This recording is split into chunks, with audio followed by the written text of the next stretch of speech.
Well, obviously, I'm very grateful to have my fellow presidents here, as well as the vice president. Before I begin, I want to say a few words about the situation in Syria. As you've seen, today we've released our unclassified assessment, detailing with high confidence that the Syrian regime carried out a chemical weapons attack that killed well over 1,000 people, including hundreds of children. This follows the horrific images that shocked us all. This kind of attack is a challenge to the world. We cannot accept a world where women and children and innocent civilians are gassed on a terrible scale.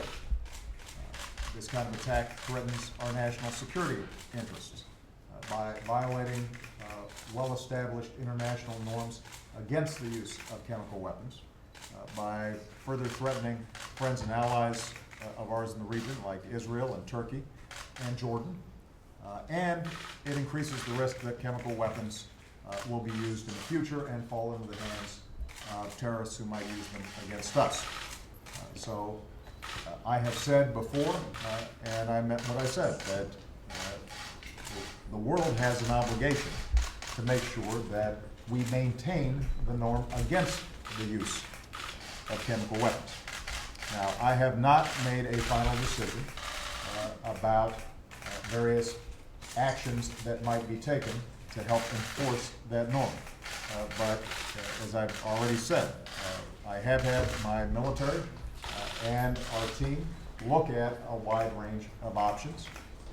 We have consulted with allies, we've consulted with Congress, we've been in conversations with all the interested parties, and in no event are we considering any kind of military action that would involve boots on the ground, that would involve a long-term campaign, but we are looking at the possibility of a limited, narrow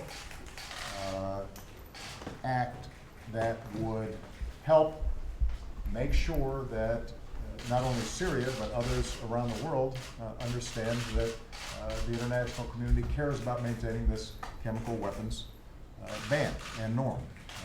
But again, I repeat, we're not considering any open-ended commitment. We're not considering any boots on the ground approach. What we will do is consider options that meet the narrow concern around chemical weapons, understanding that there's not going to be a solely military solution to the underlying conflict and tragedy that's taking place in Syria. And I will continue to consult closely with Congress. In addition to the release of the unclassified document, we are providing a classified briefing to congressional staffs today, and we'll offer that same classified briefing to members of Congress, as well as our international partners. And I will continue to provide updates to the American people as we get more information. With that, I want to welcome Presidents Ilves, President Grybauskaitė, and President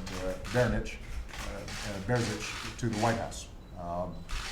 These countries that they represent all share very deep ties to the United States, both as allies and because of the extraordinary people-to-people relations that we have with these countries. I want to thank all the presidents who are here and their nations for all that they do to promote democracy, not only in their own countries, but around the world.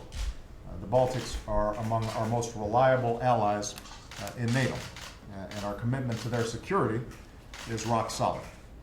Our soldiers sacrificed together in Afghanistan, and the Baltic ports continue to help support our troops as we transition the NATO mission.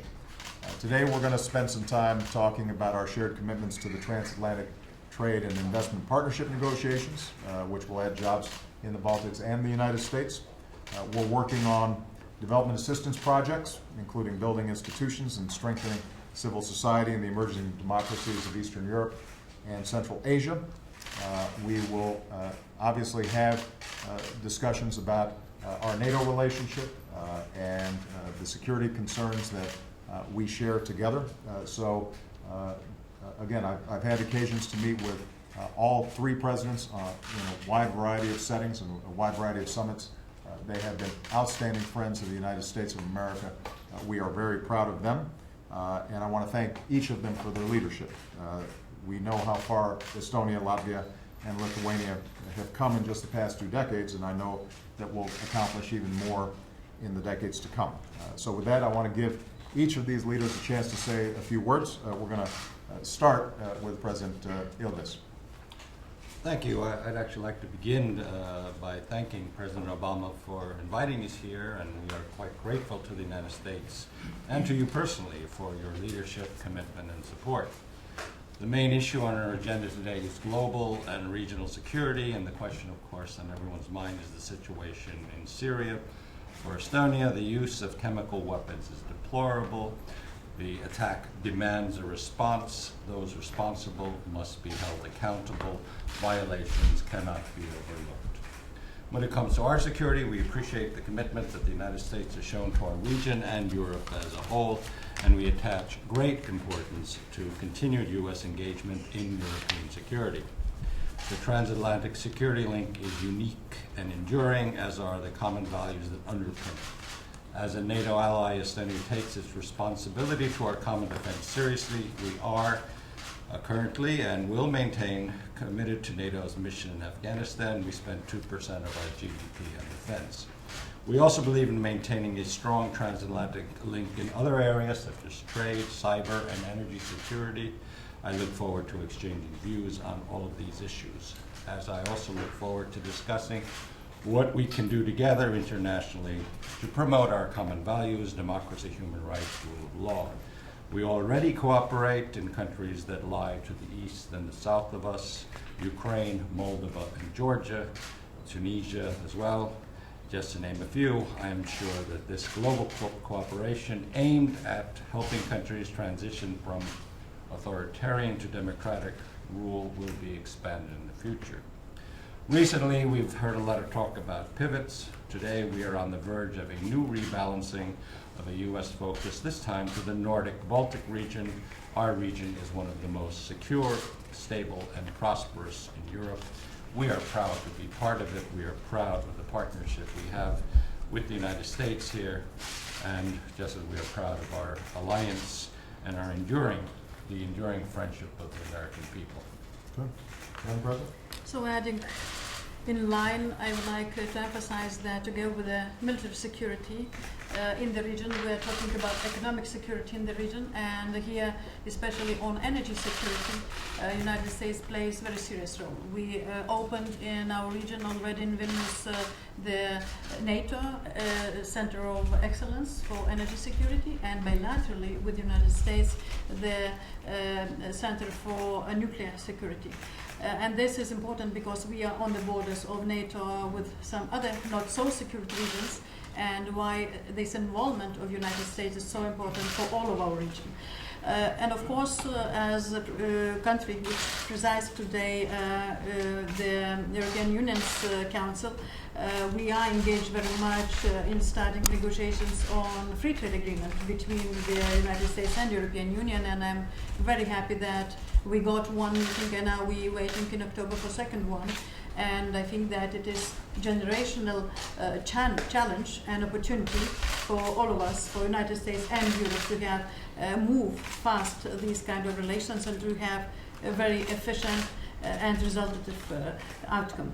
And I hope that we will be able to do it fast. So together with the military new challenges, we are trying to battle new economic challenges together with the cyber challenges which our region all the time receives.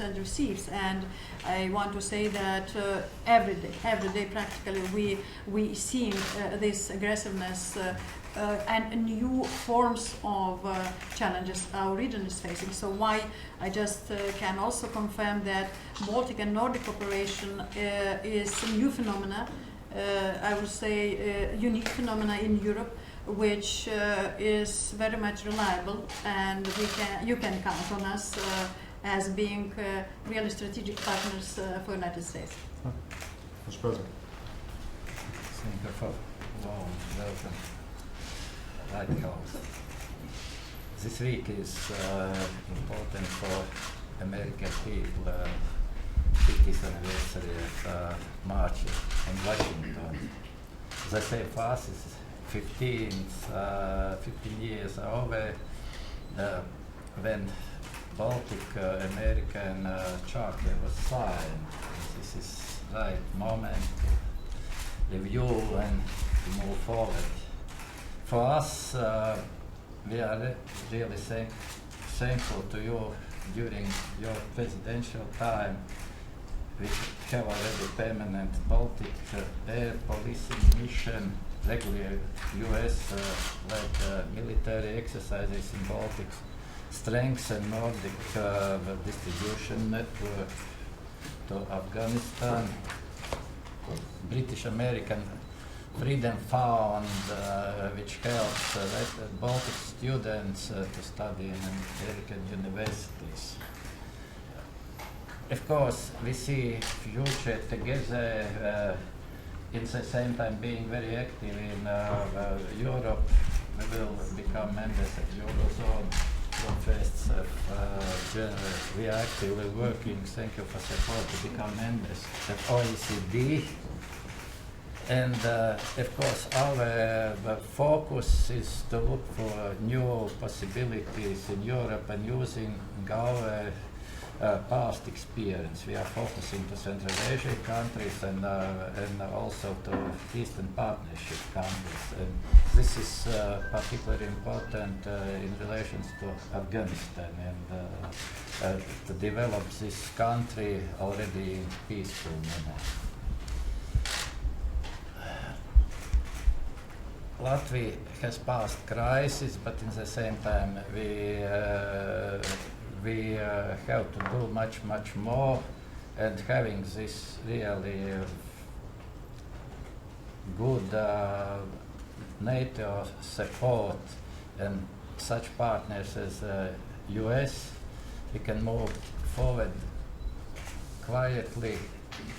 And it's clear that today's meeting is a visible demonstration the stable long-term interest of the United States in Baltics and Europe whole, free and at peace. Thank you. Thank you so much. Mr. President, is the decision on Syria imminent, and why do you feel like it's appropriate to move forward without formal authorization from either the United Nations or Congress, particularly given that the British Parliament had an opportunity to vote? We are still in the planning processes, and obviously consultations with Congress as well as the international community are very important. My preference obviously would have been that the international community already acted forcefully. But what we have seen, so far at least, is an incapacity at this point for the Security Council to move forward in the face of a clear violation of international norms. And I recognize that all of us here in the United States, in Great Britain, and many parts of the world, there is a certain weariness given Afghanistan. There's a certain suspicion of any military action post-Iraq, and I very much appreciate that. On the other hand, it's important for us to recognize that when over 1,000 people are killed, including hundreds of innocent children, through the use of a weapon that 98 or 99% of humanity says should not be used even in war, and there is no action, then we're sending a signal that that international norm doesn't mean much. And that is a danger to our national security. And obviously, if and when we make a decision to respond, there are a whole host of considerations that I have to take into account in terms of how effective it is, and given the kinds of options that we're looking at, that would be very limited. and would not involve a long-term commitment or a major operation. You know, we are confident that we can provide Congress all the information and get all the input that they need, and we're very mindful of that. And we can have serious conversations with our allies and our friends around the world about this. But ultimately, we don't want the world to be paralyzed. And frankly, part of the challenge that we end up with here is that a lot of people think something should be done, but nobody wants to do it. And that's not an unusual situation, and that's part of what allows, over time, the erosion of these kinds of international prohibitions, unless somebody says no. When the world says we're not going to use chemical weapons, we mean it. And it would be tempting to leave it to others to do it. And I think I've shown consistently and said consistently my strong preference for multilateral action whenever possible. But it is not in the national security interest of the United States to ignore clear violations of these kinds of international norms. And the reason is because there are a whole host of international norms out there that are very important to us. You know, we have currently rules in place dealing with the proliferation of weapons of mass destruction.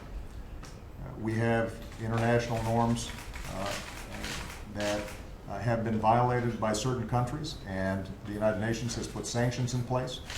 But if there's a sense that over time nobody's willing actually to enforce them, then people don't take them seriously. So, you know, I'm very clear that the world generally is war weary. Certainly, the United States it has gone through over a decade of war. The American people understandably want us to be focused on the business of rebuilding our economy here and putting people back to work. And I assure you, nobody ends up being more war weary than me. But what I also believe is that part of our obligation as a leader in the world is making sure that when you have a regime that is willing to use weapons that are prohibited by international norms on their own people, including children, that they are held to account. Mr. President, thank you. Thank you.